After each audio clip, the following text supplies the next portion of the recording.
Hey, what's happening, Champion Squad? Welcome your beautiful faces back to the channel. Today, we're going to be looking at my Season 14 settings. And if you're looking for a setting in specific, there will be timestamps in the description box below. Interact prompt style is going to be on compact. That's if you're looking to pick up anything off the ground. It's just going to make everything more compact. It's a smaller menu. Default, look how large this is. Crosshair damage feedback is going to be on off. Limit all of that screen clutter. Not going to be any markers or damage markers on there. And I think it helps with tracking since there's less clutter in your screen and clear picture of the enemy. Damage numbers on stacking. Always make sure you have this on. It's great for callouts. It stacks up all the damage. So you can hit this guy for 70. You know you hit him for 70. You can call that out to your teammates. Ping opacity is going to be on faded. When it's on faded, your actual pings or even your friendly pings, let's say your teammates pings, they're going to be slightly faded so they're not going to get in the way of you when you're playing. When it's on default, it's just blaring in your face, especially when somebody's pinging enemies. It can get very annoying. Weapon auto cycle on empty is off. When it's on and you run out of ammo, it's going to automatically switch your weapons, but most people switch manually. So if you do turn that on, it's going to take a lot of time to get adjusted to it. It's not really that big of a help. So I recommend having that off. Auto sprint is going to be on. Another personal preference option here. You can play with it off or on. Jetpack control on hold. That's great for Valkyrie. Make sure you have that on hold. It's easier to control the jetpack, especially on controller. Incoming damage feedback. Mine's going to be both on 2D and 3D. Really gives you a good idea of where the enemy is and where they're shooting you from. Taking damage closes death box menu. Make sure that's off. You don't want to be going for an armor swap, getting shot at right before you're about to grab the fresh armor, and then it closes you out of the box and you don't get the armor swap. So make sure that's off. Crucial. Moving on to reticle. Mine is actually sort of a goldish yellowish. I love this. I used to have this all the time when we didn't even have this option to customize the reticle through my colorblind option settings. And I also have this matched with my laser sight. So this is new for season 14. And I wanted to copy the exact same color for my reticle. And that's what we did here. You can, however, change it to your preference, but I like to have them the same. And that is finishing up the gameplay tab. Mouse and key I don't use, so moving on to the controller tab. And the first thing we're going to look at is the button layout. Now you're going to notice mine is on customized, and that's because I recently changed my ping and my melee. I literally swapped them because I noticed I was punching a lot of the times mid gunfight. I would just punch randomly, punch here, punch there. And it's just throwing off my aim. I'm not getting out any damage because I'm meleeing in a gunfight. Not good at all. And the main reason I did this is that my aim is not corresponding to my melee whatsoever. And I have my pings on the right stick. So God forbid I do click it in. It's only going to ping the enemy while I'm shooting. So that's not really going to have an effect. Now, those are the only settings I've switched on my button layout. And I do have a Scuff Instinct Pro controller with paddles on the back for A and B, which is jump and crouch in my case. If you don't have any paddles, I would recommend trying out options here where you can still keep your right thumb on the aiming analog stick, but also being able to use jump and crouch while keeping your aim on the aiming analog stick the entire time. That is key. Stick layout, default, crouch button. This is a big one. I always played on toggle. I tried to play on hold, very difficult to get used to. I know a lot of good players play on hold, and it is actually the setting to use if you're trying to go above and beyond and get better movement. Personally, I came from COD. COD was always toggle for me, so it's very hard for me to get adjusted to hold, and that's why I'm on toggle. Survival slot button. This is going to be off, only because I want inspects. Now, if I don't care about inspects, or if you guys don't care about any weapon inspects or doing anything stylish, keep this on. Essentially, left on my D-pad would be the survival slot button. But now that that survival slot is off, I do a weapon inspect. But since my survival slot is off, to get to my heat shields, I need to go in my menu here, where you're going into your loot.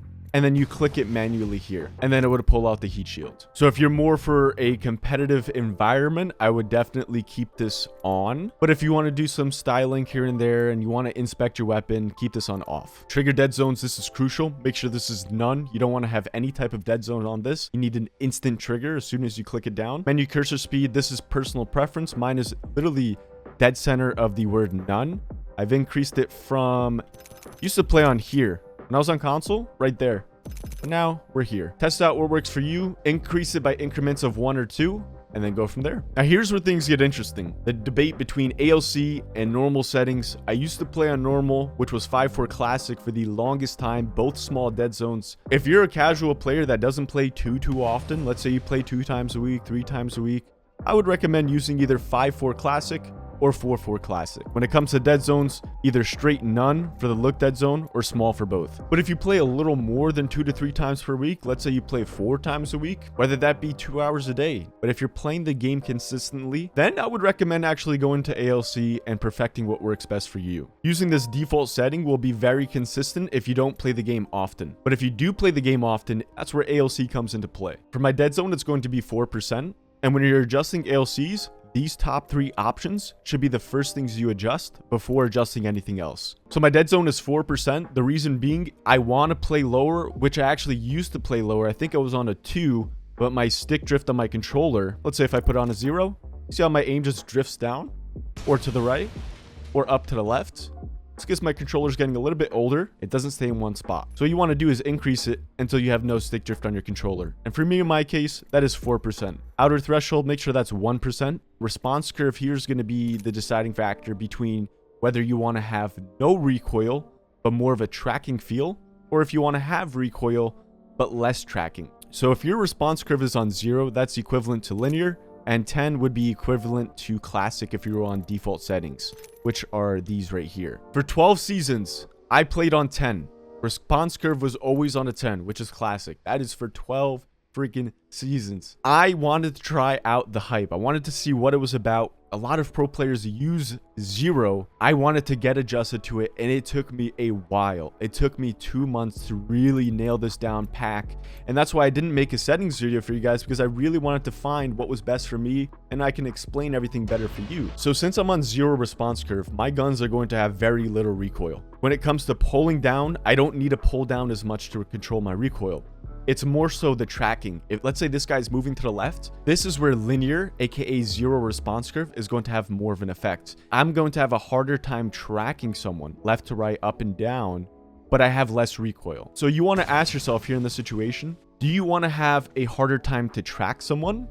Or do you want to have a harder time when it comes to recoil control and recoil management? Now, I will tell you this, if you want to have more recoil, it's a lot easier to track someone. So go to that 10 response curve. But if you want to go to 0, what I'm using now, it's going to be a lot harder to track someone. You need to get used to it. It took me 2 months and I've been playing a good amount. Then go to that 0 linear response curve.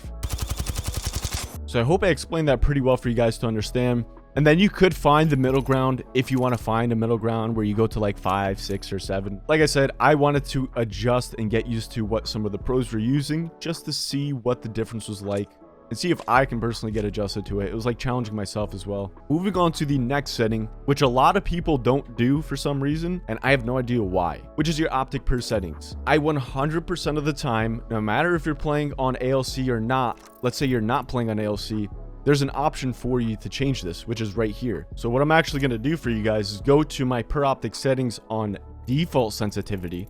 So I was running 5.4 right here. This is what I run. My 1 and 2 times are going to be the same as my normal ADS sense, which is 4. Here it is. 3 times and above is going to be 1 tick higher. For my advanced look controls optic per settings, for my 1 times and 2 times, it's very close. Usually I keep them the same. But for this case, my 2 times is literally 0.1 higher, which is not much of a difference. 3 times and above will also be the same, but higher than the 1 and 2. So for me, in my case, it's a 1.3. Theoretically, this should be 1.3 all the way down. I don't know why this is 1.5. I should change it right now. Moving on to yaw and pitch speed, which is basically left and right and up and down when you're looking around, aka hip firing or just moving around. I found it's best for me to be at 390. 390 for both. Am I turning extra yaw and extra pitch, which is again up and down, left and right, but this is when you're pulling your analog stick maximum in one direction. It'll increase your overall sensitivity. For me, they're both on 20. I actually used to play with these cranked all the way up when I was on console. These would be around here, maybe even more, but we went to the other route. Again, when you're playing linear, you don't want to have this cranked up all the way. It's better if you're playing on a 10 response curve. Then you can increase this a little more. Everything else is zeroed out. Then we go down to the ADS yaw and pitch speed, which is aiming down sight, left and right and up and down. Again, you want to match them both. 127 for both of them for me. Same thing was here, 390 for both. And then my ADS turning extra yaw and turning extra pitch, just like this was 20 for my look around. this is going to be 5, just a little bit more. And then the bottom 2 are also zeroed out, which is the ramp up time and ramp up delay. Target compensation is on, that's your aim assist. Melee target compensation also on, which is your melee aim assist. And that is my ALCs for season 14. We're going to be grinding this out. I may tweak things here and there, but for the most part, this is going to remain stable. Now, if you are trying to match my settings to a T, which I don't recommend you do, everyone is different in their own ways and better in their own ways. But if you want to get a similar feeling, adjust your dead zone first. Whatever kind of controller you have in your stick drift that you are facing, adjust that first. Then you want to adjust your yawn pitch speed, then ADS yawn pitch speed. Those are pretty much going to be the best things that you want to adjust to get the sort of same feel, but for your preference. All right, guys, moving on to the video tab. Display mode is on full screen. Resolution, it's 1440p, so that's 2560 by 1440. Brightness is only 5% higher than normal, just to help out in caves, dark areas. I can see people a little bit better. Field of view, I used to play on 106 and 104 for the longest time. When I switched to PC, I went to 110. Again, this is personal preference. I do recommend anything 100 plus. FOV ability scaling, make sure this is disabled. That way it's not adjusting your FOV if you're in a ult or you're stimming with Octane. It's going to keep everything consistent. Sprint view shake, again, same thing. You want it consistent. Keep this on minimal. You don't want to be bobbing around when you're running. And here's where we get to advanced video settings, which you can only see if you're on PC. And I do have a really good PC, but if you notice, my settings are actually very low. VSync is going to be disabled. NVIDIA Reflex enabled plus boost. This is 0 FPS target. You don't want to targeting any FPS. Just keep that on 0. Everything else is pretty much low except for this right here. This is my texture streaming budget. That's when it comes to skins and just overall quality of how things look, how sharp they look. I could increase this. I don't really care too much on how my game looks. I care about the performance of my game. Everything is low. What that's going to do is keep your frames very consistent. When it comes to performance, you want to keep these on low. And lastly, for the audio tab, master volume 100%.